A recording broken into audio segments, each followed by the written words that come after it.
President Trump's tariffs on some of the biggest trade partners with the United States are now in motion. The president imposed 25% tariffs on goods from Canada and Mexico, and he also doubled the 10% tariff on certain Chinese imports last month from 10 to 20.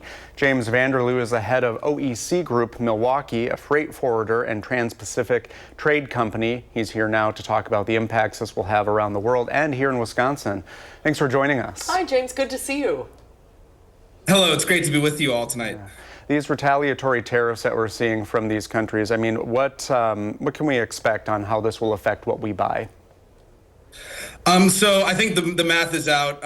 In terms of the consumers, we're all going to be receiving additional costs on basically everything that we bring in. A vast majority of our products that we either consume or buy here in the United States are from these three places. If you take a car, for example, anywhere from a third to 2/3 of it, whether it's manufactured here in the United States or not, is comprised of goods that are either in Canada or Mexico. If you're adding a 10 to 15% tariff, you're adding anywhere from a $4,000 to $8,000 cost onto it. If you're going at this 25%, you're obviously looking closer to a $10,000, and that's just one example of the many things that come in. What about for farmers? This is a big agriculture state, and timing is everything. A lot of farmers are getting ready to get their plants in the ground. In terms of importing equipment and fertilizer, and even the retaliatory tariffs, how will that impact exports of things like soy and ginseng and dairy and cranberries, things from Wisconsin? So we've already seen a 10 to 15% retaliatory tariff instituted against China on soybeans specifically. That's used to make, obviously, like you said, soy products or even feed the pork industry. Pork has also received similar retaliatory tariffs.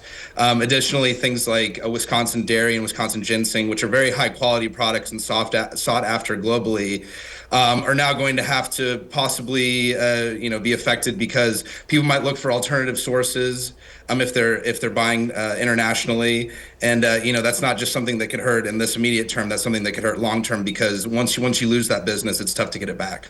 Yeah, what are the fears for long term? I mean, could this be 5-10 years down the road we're still seeing the effects? What's your estimation on that? That's the major issue with all of this is really we don't have the industrial footprint right now to respond to some of, like, let's say you take away like manufacturing globally.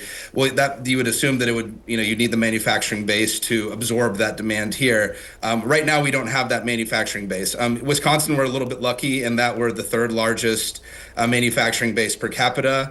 So we might be actually in some ways better off than most people. But long term, this stuff takes, in the case of even the semiconductors deal that was just recently signed, that can take anywhere from 5 to 10 years to build up that industrial footprint and to build up that infrastructure. So all this stuff takes time.